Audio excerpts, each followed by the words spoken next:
día más, con la gracia del Señor, proseguimos el comentario del Catecismo de nuestra Madre, la Iglesia.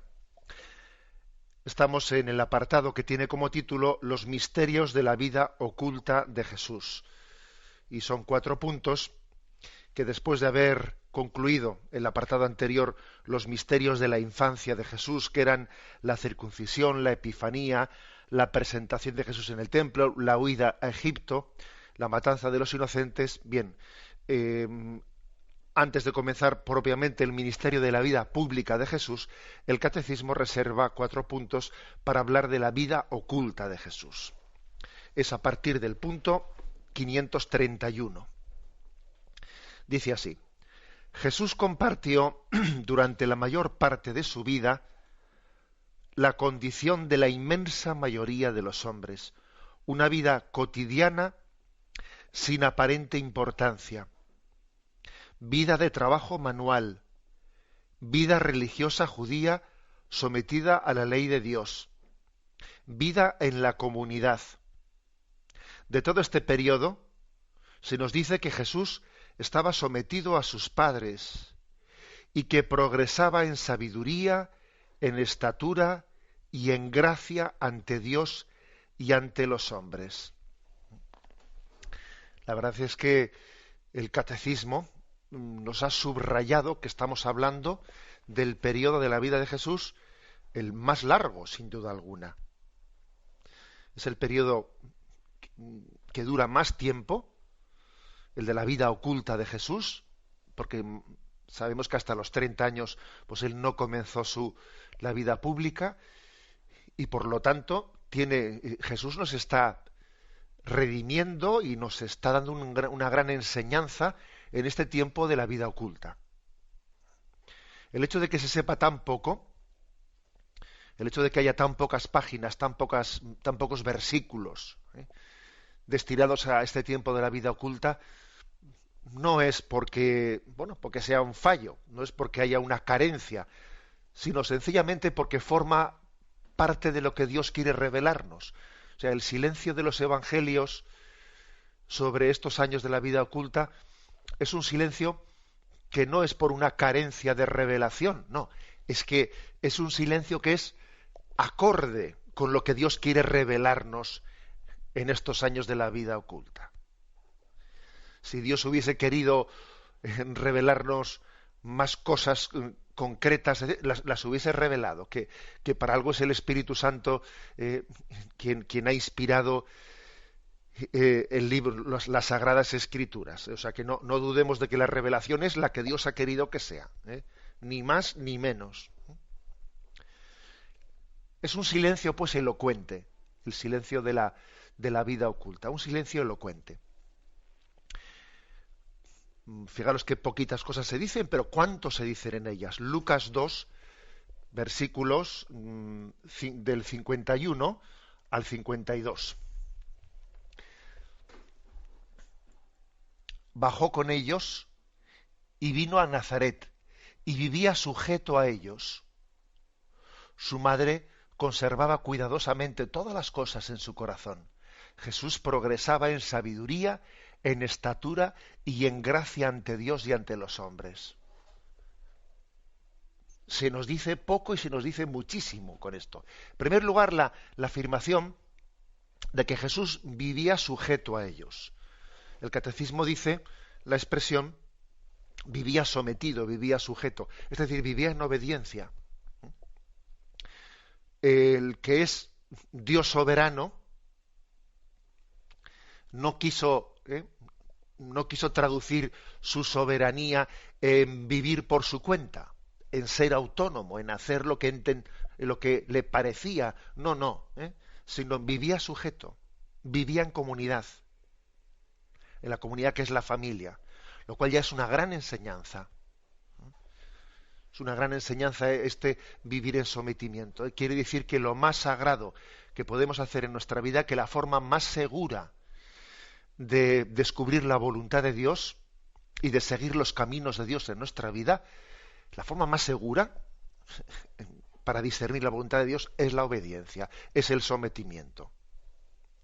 Es mucho más fácil que nos equivoquemos cuando tenemos que hacer, ¿no? Porque a veces también en la vida hay que hacer discernimientos que están más allá del, vamos, que no están sometidos a la ley de la obediencia.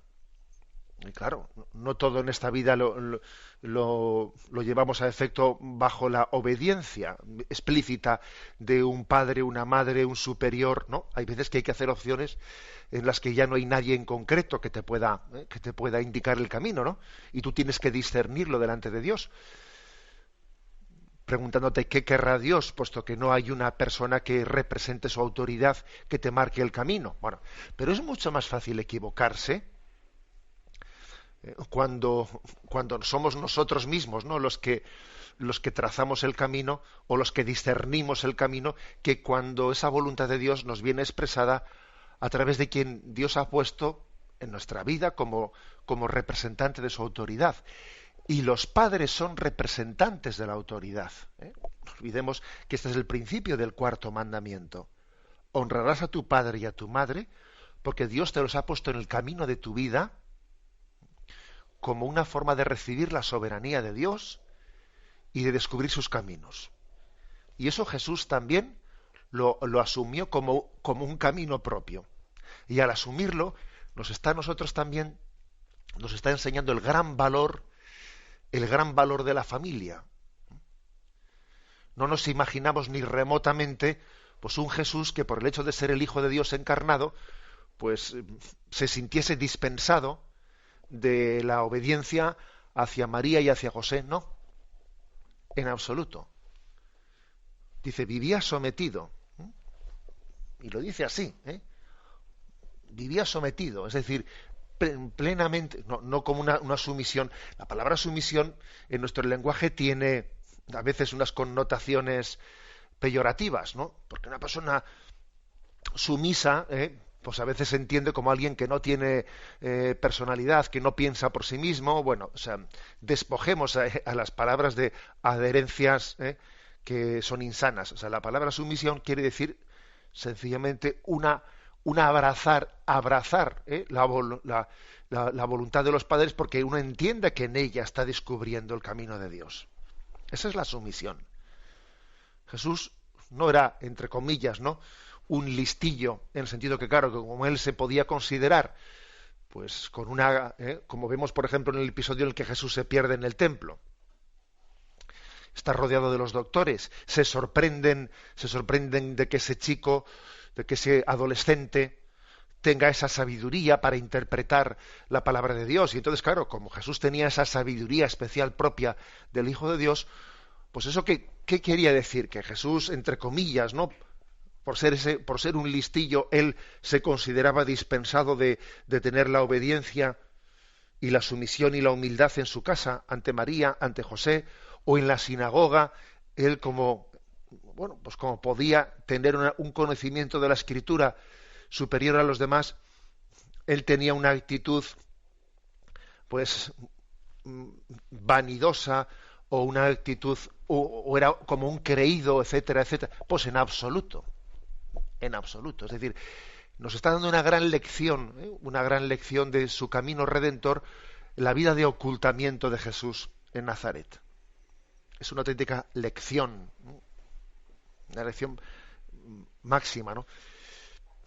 El hecho de que después se especifique diciendo, bueno, y en esa vida oculta Jesús progresaba en sabiduría, en estatura y en gracia ante Dios y ante los hombres. Pues con esas tres palabras se nos está diciendo que una forma de buscar la voluntad de Dios en nuestra vida, pues es crecer. A Dios le damos gloria creciendo en estatura, en sabiduría y en gracia delante de Dios. Cuando el hombre cuida su salud, sin hacer una obsesión de la salud, ¿no?, pero cuando cuida su salud, creciendo en estatura, cuando nuestros hijos crecen sanos, ¿no?, o luchamos contra las enfermedades, damos gloria a Dios. Y crece en sabiduría, es decir, creciendo en experiencia, apreciando la cultura, el hombre da gloria a Dios, creciendo en esa dimensión de sabernos siempre en aprendizaje, teniendo una conciencia de que siempre tenemos que ir aprendiendo cosas, ¿no? Teniendo eh, esa condición de discípulo siempre en nuestra vida. Siempre somos alumnos, ¿eh? En el libro, ante el libro de la vida. Bueno, pues crecer en estatura, crecer en sabiduría y crecer en gracia, es decir, entender que la vida espiritual, pues nunca podemos considerarnos que ya la poseemos, que ya la tenemos, que siempre es un don que nos exige crecimiento. La vida espiritual siempre está en crecimiento. La vida espiritual no puede entenderse como un estatus de creyentes que ya tenemos y ya hemos alcanzado una meta. No, siempre estamos creciendo. Ante Dios siempre somos, ¿no? Pues unos iniciáticos en el camino. Bueno, pues esto es lo que nos dice Jesús, lo que nos está revelando, que cómo podemos cumplir la voluntad de Dios, cómo podemos seguir su camino. Pues teniendo siempre una disposición al crecimiento.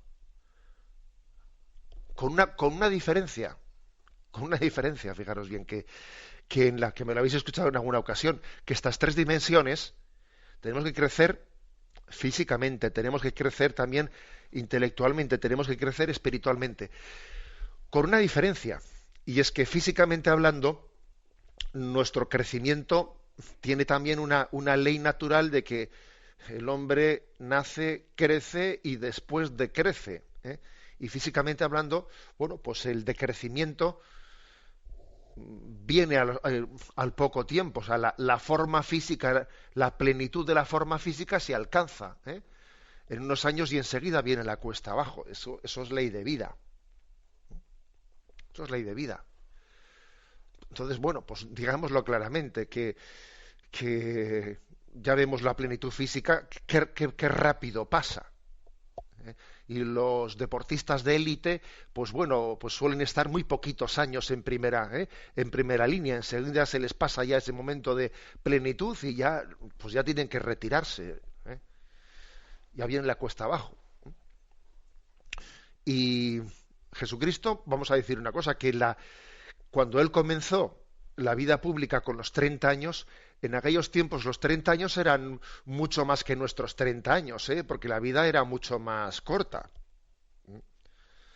O sea, digamos que el matrimonio, en aquella cultura judía, pues el matrimonio se tenía muy joven, antes de llegar a lo que nosotros entendemos hoy en día por la mayoría de edad.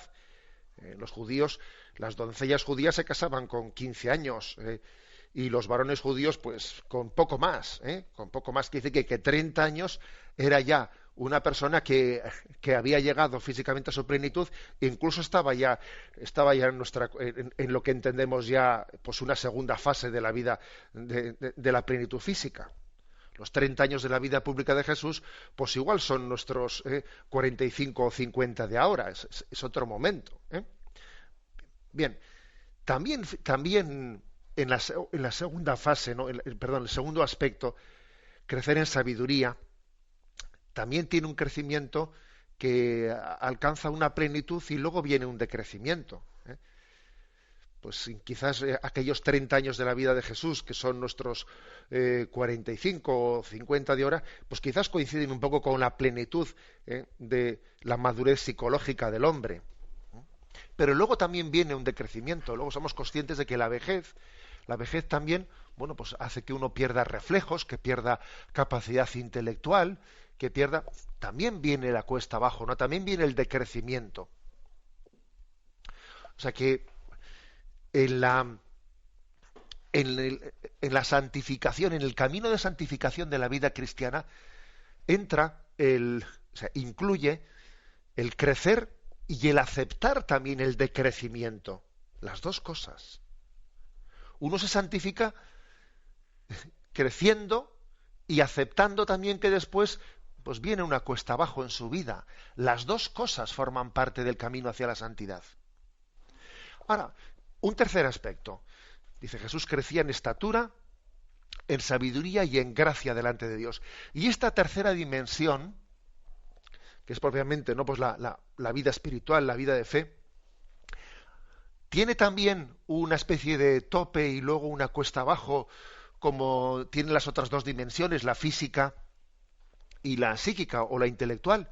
O sea, es decir, también en la vida espiritual hay pues, una especie de cumbre que uno tiene en esta vida y luego comienza el decrecimiento o la decrepitud.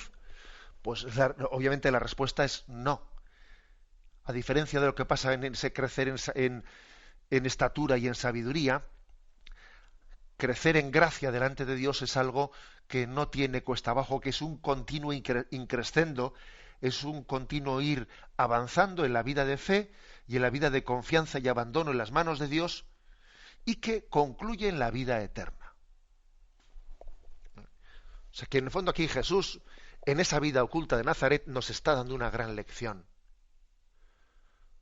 El camino de la santidad consiste, por una parte, en crecer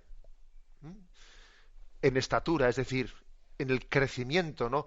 En el crecimiento de los dones físicos que Dios nos ha dado, y luego también en la aceptación de que después viene una etapa en la que se va percibiendo el desgaste de la vida física poco a poco. A veces el Señor nos pide que sea de una manera mucho más perceptible. Imaginémonos las personas que tienen pues determinadas enfermedades de distrofias musculares, etcétera, en las que se hace mucho más evidente después, ¿no? El decrecimiento, la decrepitud física. Bueno, pues las dos cosas, el crecer y el desgastarse, forma parte del camino hacia la santidad. Y lo mismo en la vida intelectual, en la vida psíquica, es decir, el ir creciendo en sabiduría, el ir creciendo en discernimiento, en conocimiento de las cosas, en conocimiento de las ciencias, en conocimiento de la sabiduría de la vida, pero luego también uno ir aceptando cómo vamos perdiendo reflejos, cómo vamos perdiendo capacidad intelectual, se me olvidan las cosas, ya no tengo la rapidez de pensamiento que tenía antes. Uno se santifica creciendo y aceptando también el decrecimiento. Y en lo referente a la vida espiritual, nuestra santidad consiste en un crecimiento continuo e ininterrumpido, en un crecimiento ininterrumpido hasta llegar a la vida eterna, hasta llegar a gozar de esa visión de Dios. Bueno, esta es la gran enseñanza de Jesús, que vive sometido, que vive en obediencia, que vive oculto. Es, como he dicho al principio, no es que el Evangelio diga poco y como dice poquitas, unos versículos, 2 versículos.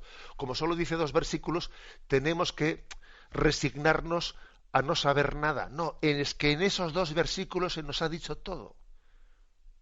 En qué consiste el camino ordinario hacia la santidad. Me despido con la bendición de Dios Todopoderoso, Padre, Hijo y Espíritu Santo, descienda sobre vosotros. Alabado sea Jesucristo.